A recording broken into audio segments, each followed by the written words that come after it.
မိတ်တွေပါနဲ့ထည့်ထားပြီးတော့ဒီစိမ်းချက်တော်မိတ် ငါဖေးအဆက်လို့ပြောတာပဲ ပြောထားတော့ဒီမှာအမဲလေးပါနေတာအမဲဘက်ကြီးအဲ့ဒါမျိုးချက်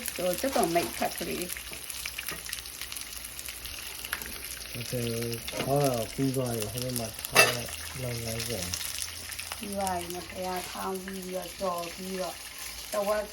ကကြော်ပြီးတော့ဖျားကတ်ထားပြီးပြီဒီတဝက်ကချက်တော်မိတ်မပါဘူးကြော်ထားဖျားချက်တော်မိတ်ပါမြေဒီစိမ်းရဲ့ချက်တော်မိတ်ရဲ့ကျင်းချက်တော်ဖြူရဲ့ချက်သားမှုလေးနည်းနည်းထည့်တယ်တလင်းမှုရဲ့ဒါပါပဲရှင် ဒီငါဖေးကပေါင်းချီးတာ ဒီနေ့ဖေးရတာဒုတိယအချိန်မှာကြီးသွားတာပါပထမအချိန်ကတော့ခက်သေးသေးပဲလုပ်ပါ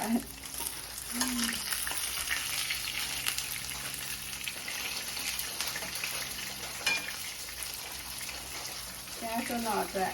ရင်းရံကြော်ပြီးတော့ဖြတ်ပြီးသွားပြီ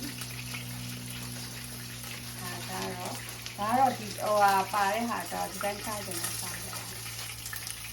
ဒီဟာလည်းပြင်းလိုက်တာလေကြော်ထားတာရပါပြီရှင် fish cake ပေါ့အဲ့လိုလား fish cake ပါ